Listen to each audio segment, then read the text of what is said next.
ಅಣ್ಣ ನಮ್ಗೊಂದು ಮೆಸೇಜ್ ಐತೆ ಯಶ್ ಅವ್ರಿಗೆ. ಸರ್ ಪ್ಲೀಸ್ ಆಗಿ ನಮ್ಮ ರಿಕ್ವೆಸ್ಟ್ ಆಗಿ ನಿಮ್ಗೆ ಹೇಳ್ತಾ ಇದ್ದೀವಿ, ವರ್ಷಕ್ಕೊಂದು ಫಿಲಿಮ್ ಮಾಡಿ ಮುಂದಿನ ವರ್ಷ ನಿಮ್ಗೆ ಮೂವಿ ನೋಡ್ತೀವಿ ಹಂಗೆ ಮುಂದೆ ಅದನ್ನು ಮುಗಿಸ್ಬಿಟ್ಟು ಬೇಗ ವರ್ಷಕ್ಕೊಂದು ಮೂವಿ ಮಾಡಿ ಅಂತ ಹೇಳ್ಕೊಳಕ್ಕೆ ನಮ್ಗೆ ಇಷ್ಟ ಸರ್. ಪ್ರತಿಯೊಬ್ಬರು ವರ್ಷಕ್ಕೊಂದು ಮೂವಿ ಕೊಟ್ಟರೆ ಚೆನ್ನಾಗಿರುತ್ತೆ. ಸಿಂಗಲ್ ಸ್ಕ್ರೀನ್ ಉಳಿತೈತೆ, ಎಲ್ಲರೂ ಉಳಿತಾರೆ, ನಮ್ಮ ಚಿಕ್ಕ ಆರ್ಟಿಸ್ಟ್ಗಳು ಉಳಿತಾರಂತ ಕೇಳ್ಕೊಂಡ್ರೆ ವರ್ಷಕ್ಕೊಂದು ಮೂವಿ ಹಾಕ್ಕೊಡಿ ಸರ್.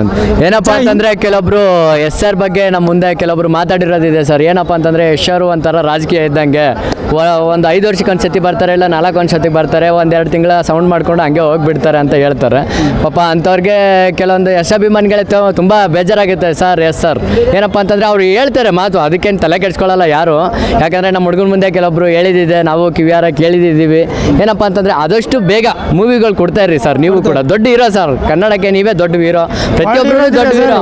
ಏನಪ್ಪ ಅಂತಂದ್ರೆ ನಂಬರ್ 1 ಹೀರೋ ನೀವೇ, ಪ್ರತಿಯೊಬ್ಬರು ಕೊಡ್ಬೇಕು ಸರ್ ಮೂವಿ. ಯಾಕಂದ್ರೆ ವರ್ಷಕ್ಕಾಗಲಿ ಇಲ್ಲ 1.5 ವರ್ಷಕ್ಕಾಗಿರಲಿ ಮೂವಿ ಕೊಡ್ತಾ ಇರಿ ಸರ್. ನಮಗೂ ನೋಡಕ್ಕೆ ಖುಷಿ ಇರುತ್ತೆ, ನಂಬರ್ 1 ಕನ್ನಡ ಹೀರೋಗಳು ಎಲ್ಲರೂ ನಂಬರ್ 1. ನಮಗೂ ನೋಡಕ್ಕೆ ಖುಷಿಗಳಿರುತ್ತೆ. ಬೇಡ ಎಲ್ಲರೂ ಕನ್ನಡ ಹೀರೋಗಳು ನಂಬರ್ 1 ಸರ್. ಪ್ರತಿಯೊಬ್ಬರು ನಂಬರ್ 1 ಸರ್. ನಮ್ಮ ಕರ್ನಾಟಕನೇ ನಂಬರ್ 1, ಎಲ್ಲ ಕನ್ನಡ ಹೀರೋಗಳು ನಂಬರ್ 1. ಇವಾಗ ನೋಡಿ ನಂಬರ್ 1 ಅಂತ ನಮ್ಮ ಹೀರೋ ಕೆಳಗಂತ ನಾ ಇದಾಗ್ತೀನಿ. ಬೇಡ ಇಲ್ಲ ಫ್ಯಾನ್ ವಾರ್ ಆಗೋದು, ಎಲ್ಲ ಕನ್ನಡ ಹೀರೋಗಳು ನಂಬರ್ 1 ಅಷ್ಟೇ. Okay sir, okay sir.